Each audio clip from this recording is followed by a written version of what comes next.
so for today we are meeting with Dr. Kathleen, and one of the reasons why I reached out to you is because for me, I've noticed with my specific set of circumstances that I have gained a phenomenal amount of weight, and I thought that perhaps if I went off coffee, that might help. If I no longer had a sitting desk job, that might help. If I started going to the gym again, that might help.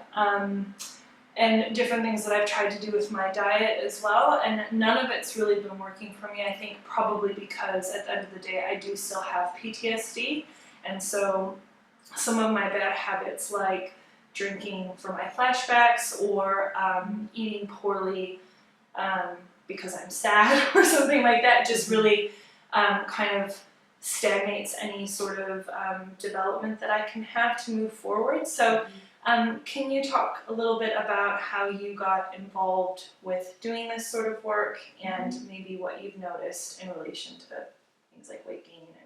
Yeah, so I mean, I see people from all walks of life really in my natural medicine practice, and some of these people do suffer from significant traumas, and and we're all emotional beings. We're all deeply affected by these things. And so one element, I believe, of healing is, of course, the emotional part of this, so it's really important people are aware that it isn't just biochemical, right? So the emotional side of it is really important. The nutrition is also very important. So you're nurturing your body with the right foods to heal. Although understanding that you can fall off the wagon and crave certain foods when you've been through a lot of emotional turmoil. Yeah. And there are reasons for that in our brain, I can tell you. Okay, yeah. And then finally, when we have traumas, biochemical things happen in our body. So, things change hormonally for us. Our stress hormones are very, very high, and this actually causes weight gain. And this can even particularly for women, this can slow down the function of our ovaries. It can change our periods. It can make us very moody, and this can set up a whole sort of, I don't know, how would you say it, just this turmoil. Yeah. This imbalanced sort of feeling, this state in our bodies. And then, of course, the gut. So the gut, how we always talk about your gut reaction. Well, I believe that people that suffer from traumas, I think they feel it in their guts. And I think that that's only a natural response. But then we need to work on the gut, because if it's tense all the time, what happens is your beneficial bacteria dies off. That helps our immunity and helps us feel strong and energized. That starts to die off, and then things start to get imbalanced, and we can catch things in our guts. And also we can have irritable bowel, that type of thing that we didn't have before. And one of the things I read back when I think maybe I watched a TED Talk or something about it, and it was talking about how oftentimes, and this is the case for many of the people in the group, including myself, have had some form of trauma in their childhood. And your gut actually changes at that moment, which then makes you more susceptible for having something later in life that also can create PTSD, because you are at a level where the gut, I think a lot of the things that end up happening is that our body reacts before our brain even is aware, because we have kind of those animal instincts already that haven't maybe evolved past that point. So when you say, helping the gut, I know there's lots of things like pre and probiotics out there, like yogurt and kefir and kombucha and all that sort of stuff. But perhaps you've noticed a different approach that has been beneficial? Yeah, so that's a really good point, that there are some really great options in terms of our food, right? We can take probiotics, we can have kimchi and kombucha and all these beautiful foods that are anti-inflammatory, and they have good bacteria. But what I'm also finding for my clients that have suffered from traumas is that they have an overgrowth of either bacteria or yeast in their guts. So they're more vulnerable, and with the stress, these things tend to overgrow. And what you'll find with someone that has a candida overgrowth is they'll have a white coating on their tongue, a very thick coating, and oftentimes these people crave carbohydrates. So breads or pastas or biscuits or crackers or whatever, gives them that kind of feel-good hit. But it can give you brain fog, constant bloating, lethargy, joint aches and pains, funny rashes on your body. So these are things that aren't necessarily going to be tackled by just making good food choices. And so there are tests we can do to look at that, and then there are natural, evidence-based, science-based therapies in capsule form that we can take just over a short period of time to rid the body of those issues. It's interesting that you say that, because since I have had PTSD, well, the form in which came out in my adult life, I have been getting sort of like rashes on my elbows and a variety of other things that I think, definitely inflammation in the stomach. And you read online, you Google things, and you're trying to figure it all out for yourself, because you kind of don't really know what to think, or if you are correct, or if this is the best thing to do. And so that's why it's always good, I think, to have someone else perhaps get involved if you feel like it's all a bit too much, because if there is any sort of science behind what might benefit you, it's a lot better than just throwing darts in the dark like I've been doing. Yeah. You can actually waste a lot of time and investment in trying to fix yourself than working with someone that's familiar with these things for years and can look at you and just interview, and you can go through it together and figure it out together. And sometimes it's harder to stay on task if you're all alone trying to do this. Yes, for me in particular, that is one of the hardest things. I feel like if I don't have someone to hold me accountable, then I, start feeling a bit down or have a trigger or something, and then I just I'm doing good, I'm fine, I've got it, I've done it for a month and a half, and then something happens where I just completely fall off the wagon. Exactly right. And it's no use beating yourself up when that happens.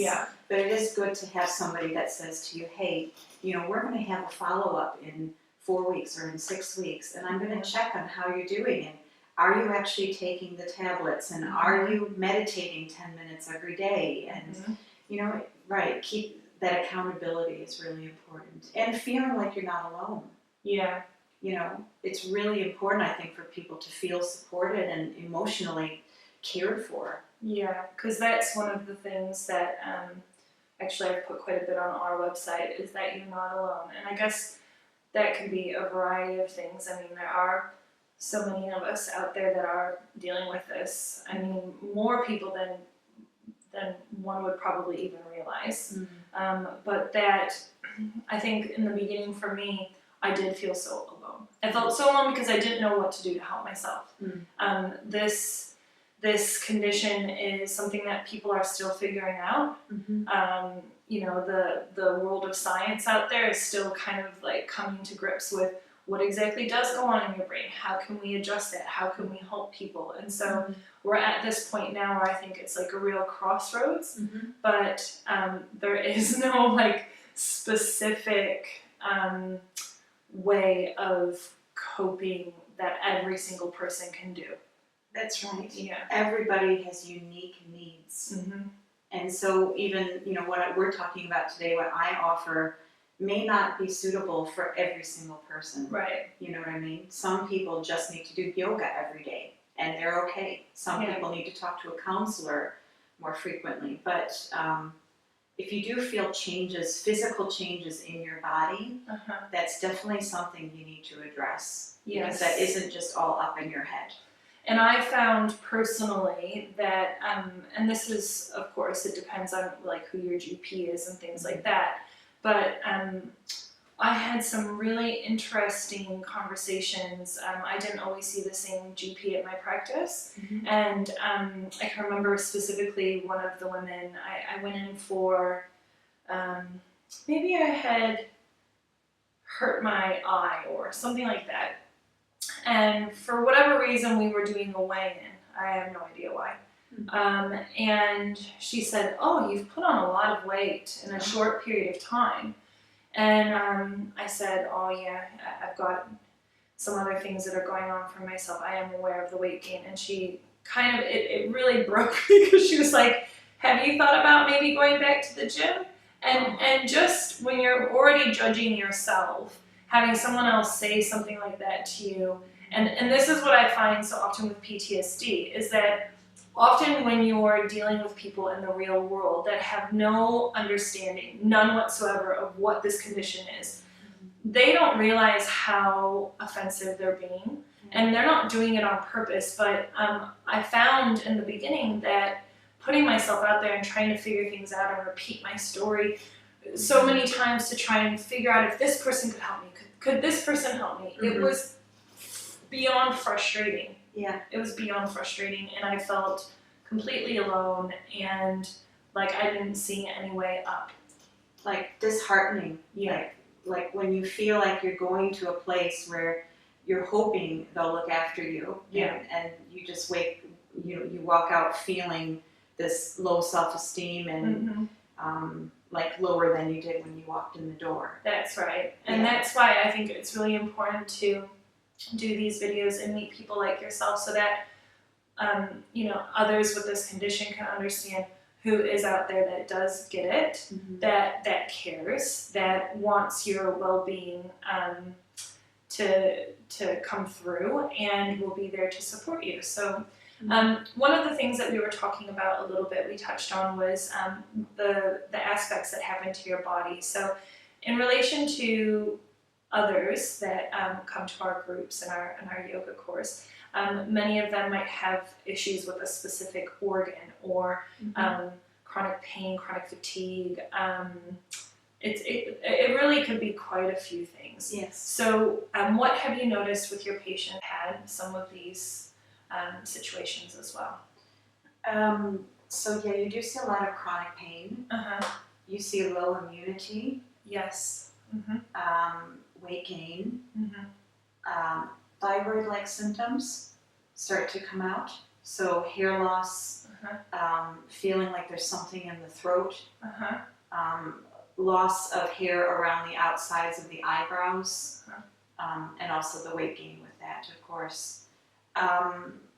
Panic, anxiety is a big part of it. That maybe was pretty well under control before it happened, and then it's triggered by the event, and then it's just really, it's on a regular basis. That's part of life now. Mood swings, with pretty hard to reach depression sometimes, even with the use of conventional medicines. People just feeling like they're running around in circles, not really getting anywhere with that. Yeah. By the way, there are some really, really good options for supporting moods with natural evidence-based therapies that have been used, like for example in Europe for the last 100 years. So don't give up hope if you're not finding everything you need through conventional medicine. You do have options. And I'm not against conventional medicine, I should make that clear. I think that there's a time and place for pharmaceuticals, but there's also, I just want people to know they do have options. Yeah, because I know in my life, many of the people that have gone down the road of pharmaceuticals have struggled either with the pharmaceutical to get off of the pharmaceutical, and the side effects that that's had on them. And then there have been other people that have really benefited from that. So it is sort of case by case, but I guess this is sort of speaking to those people that have been thinking to themselves, my depression medication hasn't been working. Mm-hmm. I'm still feeling lost. I'm still feeling low. I know in some other people it may cause like feelings of suicide and things like that. And if that's the case, it's really important to go see your GP and have that, you know, difficult discussion about maybe that med isn't working for you. But yeah, anything that I have read over this past few years and anything that I've experienced as I've gone on this journey is the more sort of natural, you know, the more that you can take from nature, the better off I've been. So that's my own personal feeling on the matter. Like vitamin B12, for example, has been really helpful for me. Brilliant. I was just going to mention the B vitamins. So oftentimes what I'll find on testing people's vitamins that have been through traumas, they have really, really low B vitamins, and that's because they're actually using such an intense amount of the B vitamins when their bodies are under stress. Vitamin C, other antioxidants can be quite low in the body as well. So those are things, and also vitamin D. You know, because in New Zealand particularly, we have pretty long seasons of kind of rainy, you know, gloomy weather, and that really can just really emphasize those issues as well, and when we're not getting enough vitamin D. So testing vitamin D levels is also really, really important. Zinc is another mineral, that's in people suffering from any kind of emotional issues. You really want to make sure their zinc levels are okay, because some people have a condition that's not really well known in conventional medicine, but it's well known in nutritional medicine, called pyroluria. And pyroluria is a state of being in our body where we don't absorb zinc and vitamin B6 as well as other people do from their foods or their supplements. So they actually need much higher amounts to feel mentally well. And so there's a test for that as well that I offer. And we talked a little bit about hormones before, and I was wondering if we could just touch on that again. So in relation to hormones, I know when I went to see someone before, I went to see a dietitian, and to be honest with you, I didn't really find it very helpful. I was, you know, being given like lots of bars and things like that, but I felt desperation and just like wanting to lose the weight, and then I was told, you know, I shouldn't be doing weightlifting, I should be doing cardio, and then I got mixed messages from someone else, and I was told, the one thing that I was told though, which I had felt that I had known, was that I had overactive cortisol, particularly where I'm holding the weight, which is in my upper arms and back and around my stomach. I mean, granted, in my family, my mom does have a bit of a larger arm section, but particularly because of my sport and things like that I was doing before, I always had a very my stomach was not my problem area, and definitely putting a bra on or something like that wasn't unbearably uncomfortable before. So one of the things that I did was I thought, okay, well, I'll go off my birth control, and that might help. It didn't. I haven't really seen any shift whatsoever in my body. It's all just staying, no matter what I've really done so far. It seems like what the trauma has done has created this new way of my body communicating to itself, and my body being in its kind of like hyperactive state at all times, and that I haven't been able to shift it yet. So what have you found with that? That's brilliant. I'm so glad you brought that up, because I think that's one of the number one issues. So what we find is that when people are put under stress, both men and women, so this isn't just women, what happens is the cortisol, so our adrenal glands that sit on top of our kidneys and our back, they produce more than 100 different hormonal messages in our body. One of those is called cortisol. And cortisol gives us a get up and go in the morning, and it gives us little spurts of energy throughout the day to help us cope with our days. And then if it's working properly, it should turn off at night and switch to melatonin, and melatonin helps us sleep at night.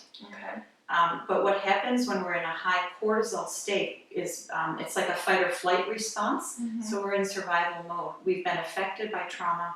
We're protecting ourselves. We're in survival. So our cortisol levels spike very high, and what typically happens is they stay quite high. Yes, for me, I definitely think that's the case. Yeah. And when that happens, your blood sugars become all imbalanced. So you and you crave carbohydrates, you crave a lot of breads and biscuits and things, and your body doesn't know what to do with all of those shots of sugars that you're getting. Your insulin starts overproducing. You're making all this cortisol in your body, and what happens is you actually start to accumulate fat around your middle, typically. And that's men and women. And it's very, very hard to lose if you don't get your cortisol under control. Now, the advice you were given, I mean, everybody has different opinions, but the advice you were given to do more cardio, what that's going to do is it's going to stress your body even more, because it's going to spike your cortisol anytime you do high-intensity exercise. So I would actually advise you, if I felt, and if we tested and you had a high cortisol state, you actually need to be doing more fluid, low impact exercise, like yoga, daily nature walks, exposing yourself to sunlight, maybe some gentle swimming if that's comfortable for you, some gentle bicycle riding, you know, even if but it can even just be household chores and walking the dog, you know, it doesn't have to be a formal routine. But so the cortisol goes out of whack. And what's really interesting about this part is that in functional medicine, we recognize something called the pregnenolone steal. And pregnenolone is the mother hormone that creates a majority of all of our sex hormones in our body. So what happens when people are in this high cortisol, high stress state is that cortisol overpowers pregnenolone. It shuts off pregnenolone production. So Mother Nature says, we're in fight or flight. We don't want to make babies right now. We are not healthy enough to be making babies. We need to run away from that thing that's causing us the threat. So it will shut down pregnenolone, and it will shut down your progesterone in your body. And progesterone gives us a calming, feel-good effect. It gives us lighter periods as women, but even as men, progesterone keeps us calm. It helps us sleep at night. And if that's low, what happens is you have another hormone called estrogen. And this is in men and women. It's not just women. A lot of people think about estrogen as being only female-based. But men have, particularly when they're stressed, they'll make higher levels of estrogen. And the more fat we gain, the more estrogen we produce, by the way. Because fat feeds estrogen, and estrogen loves fat. So what happens is you've been under stress, you've been high cortisol, your progesterone drops, and then this other hormone that's supposed to be in perfect balance with progesterone increases like crazy, called estrogen. And estrogen, it becomes an imbalance called estrogen dominance. And that was made famous by Dr. John Lee, MD, in the States, who was a Harvard physician who's now passed away, but he did a lot of work in this area. Estrogen dominance is a very unhealthy state of being, because what happens is that estrogen causes anxiety, it causes mood swings, it causes weight gain, and it's like no matter what you do, no matter what diet you do, exercise, it's not coming off. Because your estrogen is way too high. So there are natural means for us to boost progesterone and to reduce that estrogen just a little bit, not too much, so we put people in menopause. But just getting them all balanced is going to be essential. So you address the hormonals, the sex hormones, and the cortisol production. And if you were to only, a failing of some doctors is they will only address the sex hormones. They don't look at the adrenals. Okay, so you have to look at both. That's good to know. And I mean, sometimes when I like talk to family or friends or things like that, and they go, "Oh, you know, everyone gets stressed. Everyone's got cortisol," and it's like, yeah, I've got that. I understand that. I used to also have stress and cortisol, but this is a different. I'm telling you right now, this is a different thing. I know my body. I know that something else is going on here. I know. I don't know how to fix it just yet, but I know. So yeah, that's really helpful that you touched on that. And so we talked about the hormones, and we talked about the gut bacteria. What is something else that might be beneficial to talk about? So just in relation to what we talked about with the hormones, when progesterone levels are low, your serotonin production is also low. So serotonin is our feel-good, happy neurotransmitter messenger that's primarily made in the gut, like up to maybe 70 to 80%, it's believed, is actually created in our gut. But also, progesterone makes serotonin. Yes. So if your progesterone is crashed, you're not going to feel really well in your moods because of that low serotonin.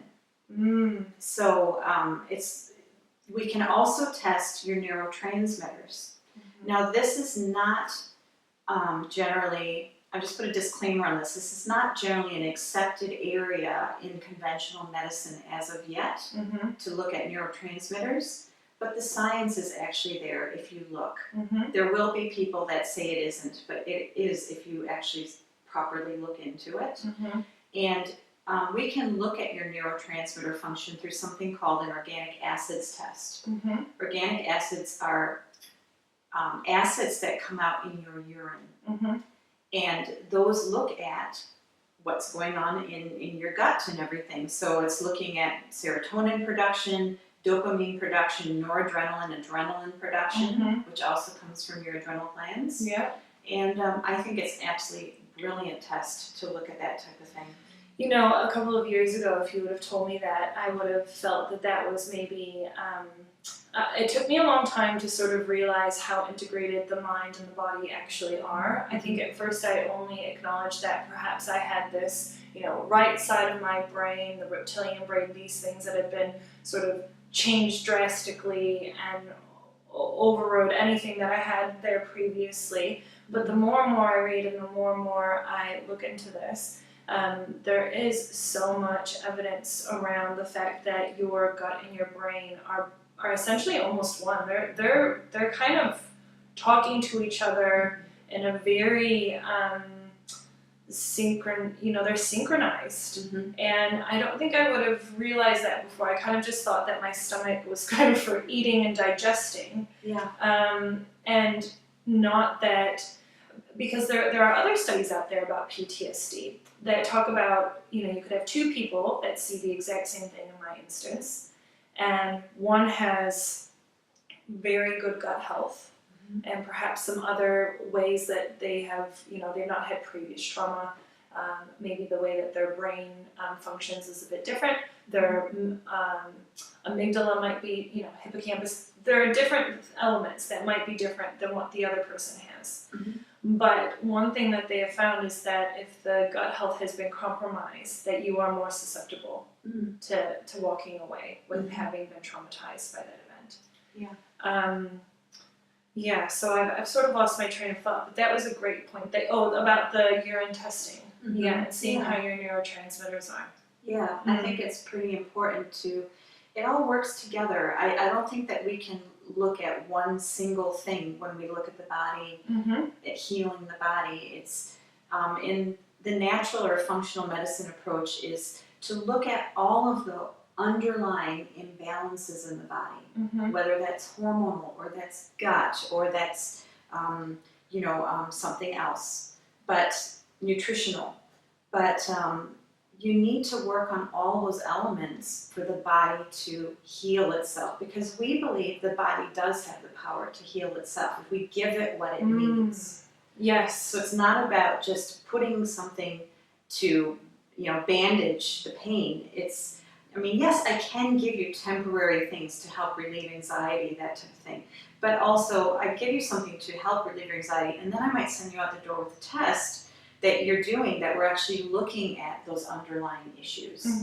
Yeah, so essentially I was just going to mention that when we do these tests and we take these natural therapies, some of these things can have an immediate effect, but other things can take a little while to take effect. So it's important for people to understand that with natural therapies, it doesn't have that rapid, increase in your bloodstream as quickly, perhaps, as a pharmaceutical might provide. So it's really important that people are aware that it might take a couple of weeks to start to feel changes in their body, and just to be patient. It's a process. So I think that's quite important, that people don't feel discouraged or down on themselves if they take something and then they don't feel instantly better. Yeah, and for some people they might welcome like a slower change. And if it was a quick change, that might be too confronting for them, and other people might desire an immediate change, and it can get quite frustrating waiting for that change to occur. And I've kind of been in that boat myself, so I know that can be quite frustrating.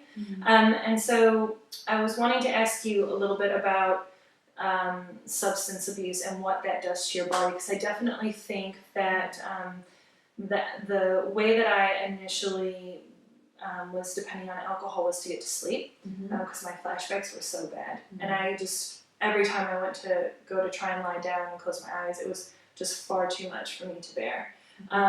Now, granted, that didn't necessarily always help me sleep all the way through the night, but that was kind of like a crutch for me. And in the moments when, I've gotten a bit better now with figuring out certain things that I can do, whether it's like sing a song, meditate, do yoga, in a moment when I can feel myself starting to feel triggered, which has been helpful, but I'm not 100% all the time. And I know that my liver, I just sense that my liver has really taken a beating with having this be the way that I have coped with the pain. So how have you noticed that alcohol or some sort of drug use has affected the body, and then also the ability to move into a place of healing? Okay, so this is really common when people have experienced trauma. They're self-medicating in whatever way they can, and trying to function, like you said, just trying to get to sleep, trying to not have anxiety to go out to the supermarket to shop, trying to get back in the car to drive. There can be so many reasons why people will do this, and I don't judge it, because I understand they're reaching out to try to help themselves. So what I've found in people that are dependent on substances, there are a number of things that happen in the body. The first one is the liver, as you've mentioned. Definitely the liver takes a beating. And what our liver is, it's like the sewage treatment plant of our bodies. And if that's backed up because it's so overburdened with the toxins we're putting in our body, guess what?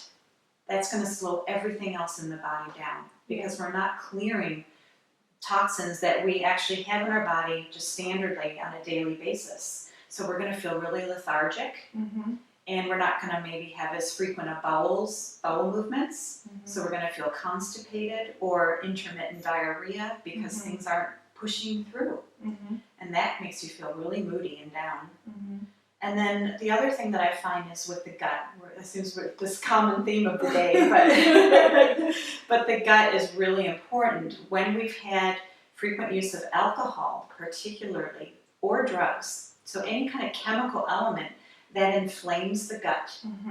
And when the gut is inflamed, it actually creates little tiny holes in the lining of the gut, in the small intestine, the stomach, everywhere. And so when we eat, or when we take in nutritional supplements or anything we're consuming, it's actually leaking out of those holes of our gut, and it's going into our bloodstream, and it's causing this hyperimmune response in our bodies that shows up in our skin, it shows up in our weight, it shows up in our lethargy, in our bloating, in our tummies.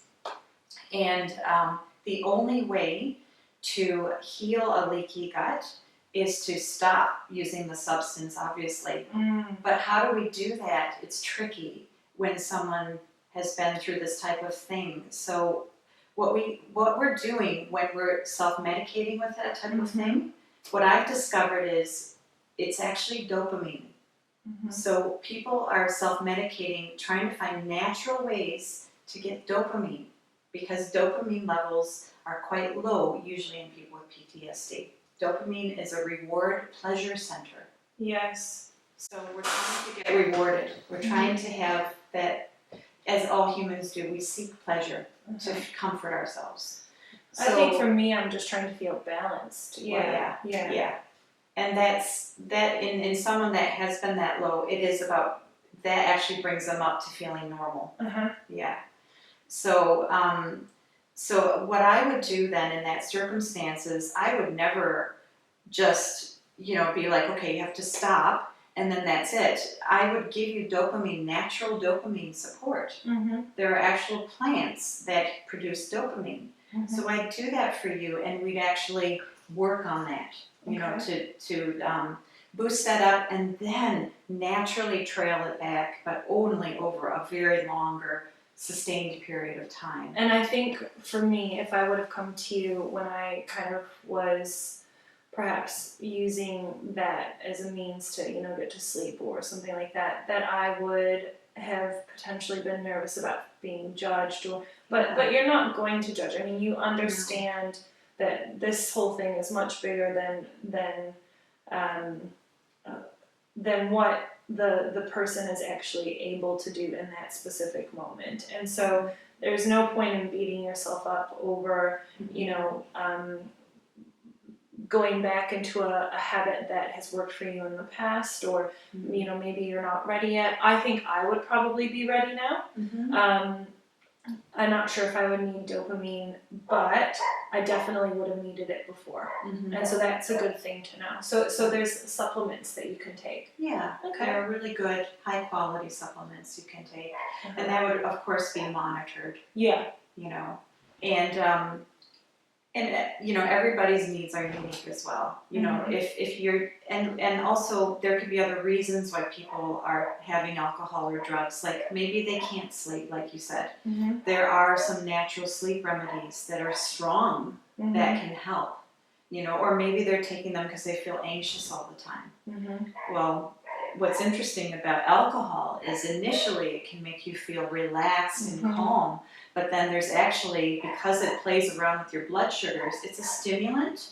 So you'll feel relaxed for an hour, and then you'll actually be stimulated, and it can make anxiety worse. And coffee as well, caffeine. Yes, caffeine, sugar. Caffeine, keeping your blood sugars balanced. If you have these caffeine and sugar, your blood sugars spike up real high really quickly, and then guess what? You have to fall because they've come so high up. Yeah. And then when you fall, you feel more anxious. I found I used to drink coffee before my traumas occurred in my adult life, and I was fine. And then after I had PTSD, I would kind of get the shakes and really anxious. However, there was part of me, I think, that was so addicted I didn't want to give it up. And I would really look forward to, that cup of coffee with a bit of pouring cream. And then it took me ages to get off of it. And then I had headaches for a while and things like that. So it's interesting what your conscious and subconscious kind of know what's good for you and what's not good for you. And at the end of the day, you have to be the one that kind of tries to take that responsibility to start that process. You got it. Yeah, people do need to take ownership, don't they? They need to know that as many people, what happens with some people is they go on this journey where they're looking for somebody else to heal them. And it's like a practitioner jumper, we call them. They're this person and that person and this person and that person. And I think while it's really important you find the right person to work with that feels good for you, and that's okay to go on that journey. But it's also about accepting ownership and making the changes for yourself. And if you don't feel you're worthy of those changes, then you need to talk to somebody about why that is, why you don't feel that you can love yourself enough to take care of yourself the way you need it. And the other thing that I'll say too is that So I've been really successful with finally taking myself off coffee. And every once in a while, my partner will have some coffee, and I'll go, you know what? Yeah, I used to be able to have it. Yeah, I'll have some, even decaf, for example. Yeah. And then I have it, and I immediately go back to feeling agitated, anxious, and then I have to go, no, I still can't. Yeah. I still can't. And that's something that I have to acknowledge and learn on my own and be the sort of master of my own ship. And listen, I really wish that someone else could just fix all of this for me. I do. I wish I could just pay. I mean, I would do all sorts of fundraising if I could just pay someone to just, you take it, you deal with me, make it 100% better, and I'll happily walk on out of here. But there is so much. I think in one of the videos, one of the people I was talking to was saying, at the end of the day, you're going to be your own healer. You know what you need most. It's like me with my body. I know that my cortisol's out of whack. I know I need to do something about that. So what am I going to do about that? That's right. Yeah. And it might be that your cortisol is out of whack still, and that's why you can't have that coffee. Yeah. Because your cortisol is still too high. Yeah. And then the caffeine, spikes that cortisol even further. Yeah. So listening to your body. Start diarizing or journal taking about when I do this happens within 20 minutes. And just see if you can even start, like you said, being your own healer, making those connections. If I eat gluten, this is what happens in my body. I get bloated, I get brain fog. I can't go to the loo the next day. Yeah. Yeah. I mean, it's good to know those things. Yeah. Definitely. Yeah. Definitely. And so is there anything that we would need to talk about in relation to some of the other tests that you might have available? Yeah, sure. So we kind of touched on a number of different areas that we focus on. And of course, I mean, there are many more areas besides what we've discussed, but I think those are the main areas. And so, like, for example, I talked about with you the organic acids test. That's just a simple urine test. So it's very easy. You do need to avoid certain foods for 24 hours, which are pretty basic, like bananas and chocolate, that type of thing. But other than that, it's just a simple urine test. Okay. All right. So that can look at some element of your neurotransmitters. Okay. It's also going to look at cellular energy. So if your mitochondria in your cells have crashed, like they're not producing energy, that's going to tell me that as well. It's also going to tell me if you have a yeast or bacterial overgrowth in your gut. Okay. So that's a nice all-encompassing test. It will also look at B vitamin levels. So we talked about all of that. Oh, I want to know everything about myself now. Okay, yes. So that's a wonderful test that you kind of start out with because that gives the big picture scenario. And then let's say I did see you have a bacterial overgrowth and I need to identify what kind of bacteria that is. I would then move on to a stool test. Okay. So a stool test tells us exactly what bacteria it is so that we can fight it the right way. Okay. And so does that go back to the immune, because there are a lot of people that have sort of autoimmune deficiencies from this condition that is developed from the body being overloaded. So yes, thyroid, autoimmune Hashimoto's, Graves' disease, lupus, rheumatoid arthritis. So absolutely, I would, with someone like that, I'd go straight to the stool test. Okay. And also there's one other thing. If you think you're suffering from a thyroid problem and your doctor says you're okay, don't give up in exploring that further, because we do, in functional medicine, we offer very extensive thyroid testing because there are 4 or 5 different thyroid hormonal functions, not just the one that's subsidized by the government. Okay. I think talking to that as well, it is, I have had so many friends that have gone to the doctor and said, this is what's going on with me. I think there's something wrong, whether it be for cancer or something else. And they do some testing and they say, no, you're fine. But the person still knows deep inside that something is not okay. They have an instinct about it. And so I guess I would just say that that's exactly right. If you've been told something, but something inside of you tells you, no, I need to explore this further. I want to 100% be certain that what I'm being told is correct.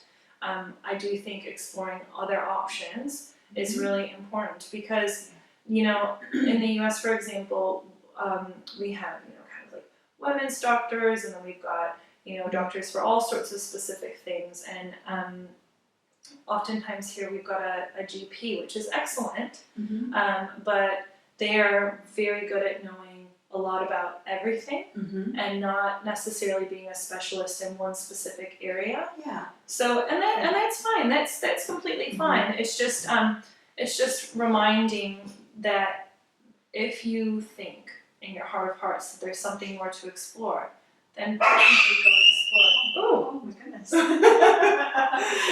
Puppies. Dog issues. Puppies. Definitely go explore it. So yeah. Okay, definitely. And in saying that too, when I see you, because I've also studied all the conventional medical subjects as well. So if I see you and I think you have a conventional medical need that hasn't been addressed yet, I will send you out the door to see the right person. Yeah. Okay, so like for example, if like we do a Dutch test to look at your sex hormones, okay, and your adrenal hormones all in one test. If I see you're extremely estrogen dominant and you're having intense abdominal pain with your periods, I'm going to send you to a really good gynecologist who can do a scan of your pelvis and make sure that your ovaries are okay and that type of thing. You know what I mean? Yeah, definitely. So we all, I don't see this as a, this is what they do and this is what we do and we can't work together. Everybody needs to communicate and work together. Yeah, and I think as well, for lots of people, there might be opinions on like Western medicine or Eastern medicine or things like that, but at the end of the day, just going back to, it is just going to be what works for you. Yeah. It really is. And that's why we're doing all of these videos, is because education is the first step. Knowing what your options are, knowing what works for you and what has worked for you in the past, and being able to make those educated decisions on where to go from here. So yeah, I really appreciate you giving your time today. And you were saying before that you would like to, for those people that are in the, in New Zealand, in the Auckland area, that are wanting to pursue this path, that you're willing to give a discount. Yeah, I really believe in supporting people through this process, and I want to give some of my time for this. And so I'd like to offer I usually have a 1-hour consultation for our first appointment. And I love to offer that to people at half the price. So essentially you're paying for like a half hour for an hour. So that's just $125 for that. And then also if there are some supplements that are needed, I have a select range that I can offer at a 20% discount. And if more products are bought, that discount even increases as well. But it's not all about just products. I'll be guiding you on your nutrition, your exercise, your lifestyle, meditation, all those elements as well are included. And then if you wanted to look into the tests, you can purchase those actually in advance on my website, which is drkathleen.co.nz. You can select up to 3 per 1-hour consultation if you want.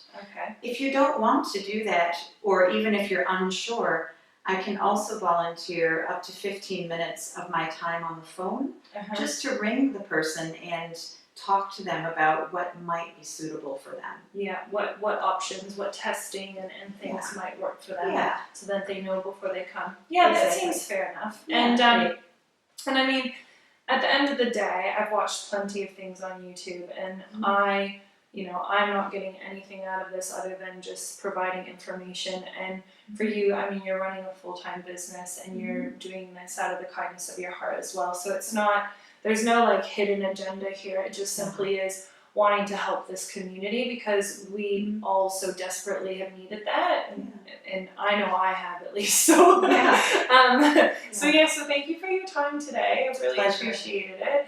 And for any of you that are wanting to get in touch with Dr. Kathleen, she's very very amicable and non-judgmental, and will not be there in any other way other than to support you through this process. So. Oh, and I just want to mention here too that if you're not comfortable driving or going the distance, I'm based in Whangapura, which is 35 minutes north of Auckland in off-peak traffic. So if that's not comfortable for you, I mean, I'd love to see you all in person because this is a very peaceful place on the water and it's lovely. It's very pretty. And if you like dogs, I have some nice dogs, or we don't have to have the dogs, but if people want to cuddle, they can. But if you're not comfortable coming in person, I offer Skype and phone consultations as well. Yeah, that's helpful to know because actually traffic and getting to appointments really, I think, stood in the way of my getting the help in the beginning myself. So that is a good option to know about. So thank you for your time.